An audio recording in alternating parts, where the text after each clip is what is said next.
I'm currently doing a movie with under GMA Films, and I'm gonna do a movie, a bench movie. About bench? No, produced by Bench.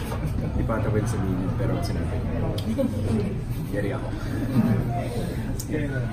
Ako po, meron ako po muna yung ako po meron akong good news pa din yung sa News TV. It's magazine show once a week every Monday with Miss Vicky Morales. So ako, yun, mga segments, ganyan, meron pa yung segments and mostly about travel. Tapos, yun, nag-open po ako ng coffee business just last year. Tapos, hopefully this year, we'll have na our own branch.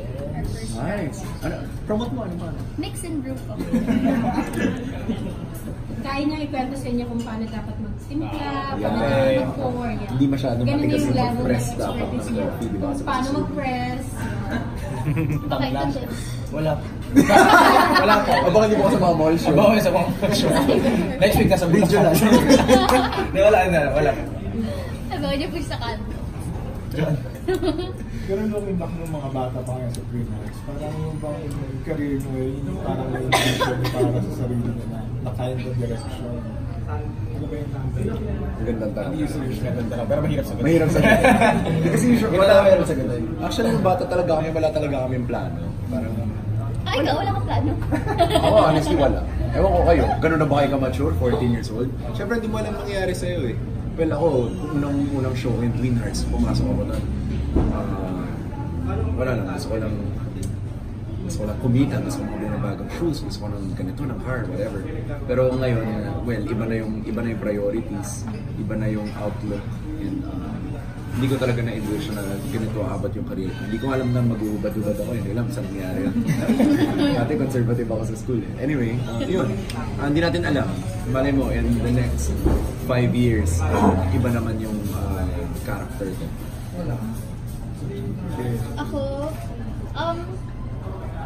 well, masasabi ko, nagbago yung pananaw sa buhay. Kasi parang before, parang ano lang siya eh, parang ang nasa isip mo lang, career, showbiz, parang ganun lang noon eh. Na parang noon, syempre, gusto mo tumagal, pero wala kang specific, anong gusto mo?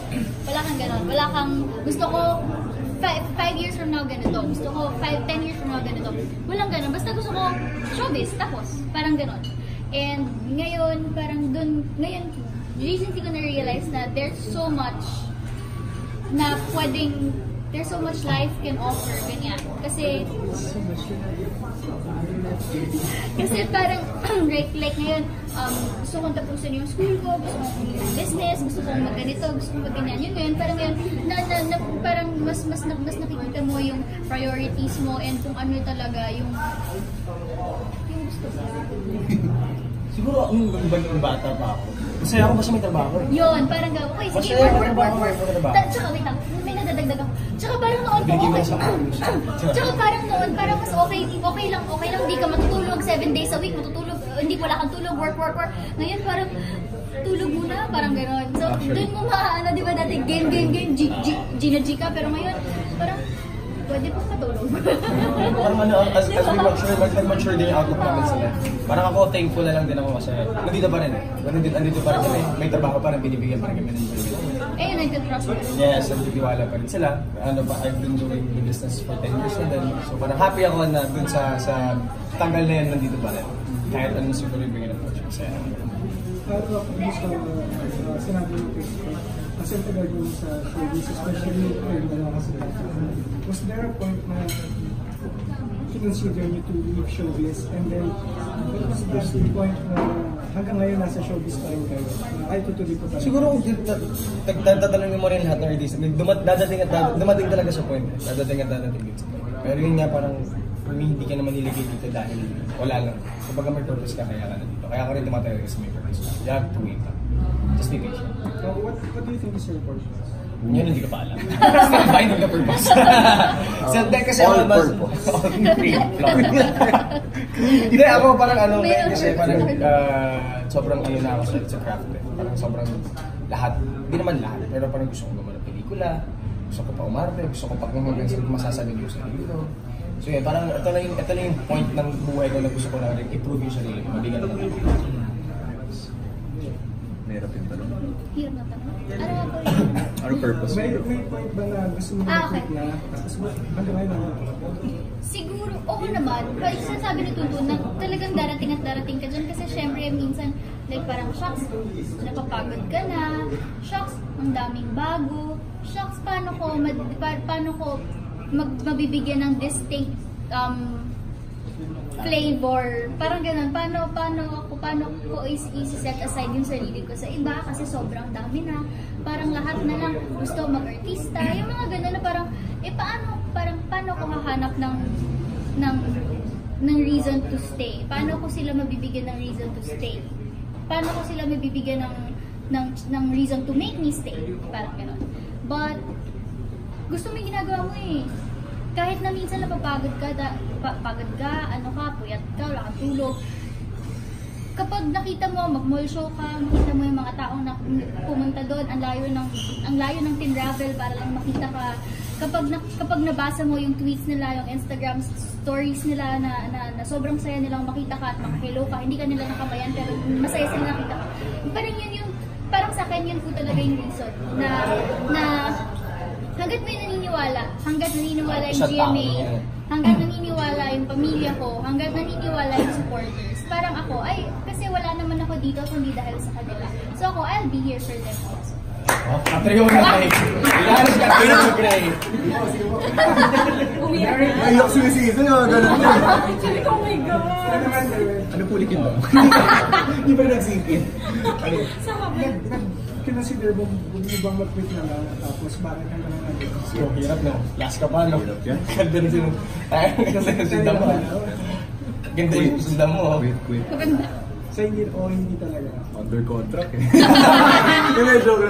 Hindi, parang siguro meron din. Siyempre, dumating ako sa highest point in my career before. Tapos dumating din ako sa lowest point. Siyempre sa lowest point, yun na talaga yun. Gusto mo na mag-quit. Pero, yun nga, under contract. Pinush talaga yun. Hindi, siyempre, lagi lang sinasabi sa akin kasi may guidance ako from my mom. So lagi na sinasabi, dasal ako, gano'n. And galingan ko, gano'n. Usually, moral support lang kailangan from the people around you and from your friends. And eventually, tama sila, dadating din talaga. May ibibigay sa'yo, tapos bibigyan nila ng wings and it's up for you to use them para makalipad ka. Wow! Mulawin. Mulawin. Mas maganda yun, kasi Hazel, short but sweet. Ito namin pala ako eh. Ganun yung parang challenge sa inyo, parang transitioning from Kid Stars. I'm not sure. Or Kid Stars. Kid stars, Kid stars. Ano yung parang pinaka-challenge transition? Ako po masasabi kong pinaka-challenge is yung ipa-realize sa mga taong tumatanda ako. Kasi una-una yung boses ko, boses bata.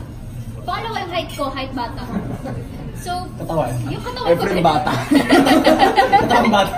yung height ko medyo, hindi ko katawan bata. Yeah! So, hindi. Pero yung boss, yung like, yung Wala voice shoes. ko, yung height ko.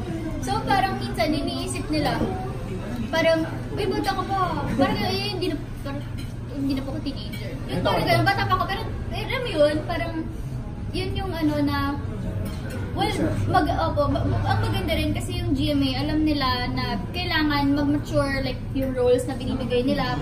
Alam nilang hindi lang puro tweetums, hindi lang puro twin hearts, parang gano'n. At least, patagal ng patagal, iba't ibang challenge, iba't ibang roles yung binibigay. So, kahit pa paano, natutulungan po. Wala, trust the network lang talaga eh. Kasi sila mismo yung nagbigay ng transition sa amin. Kasi hindi naman namin din po signal na gusto lang. Gusto ko lang tumanda, gusto ko lang maganda, gusto ko lang maganda. Gusto ko pa maging bata pa. Ayaw ko pa kamala. Nasa sa kanila yun eh. Ang ganda nga, ang swabe ng transition ng lahat ng tweets. Ikaw, Derek, parang sama ka hindi mo na parang Hubad ka actually na. maghubad-hubad ka. Pero parang nung dumating kayo, parang did you feel na it was coming na parang nabigla ka din na ganito na pala. Actually ngayon, eventually, hindi ko alam kung kailan ako ulit magdadamit. Hindi, well, paunti-unti naman yung hubad. Ano muna, hindi naman siya like parang hubad agad. Parang ano lang, may transition, slow transition, tapos slow transition. Tapos, ano ba?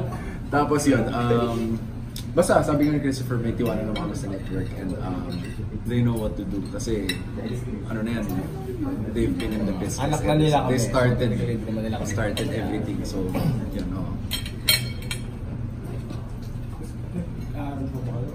album?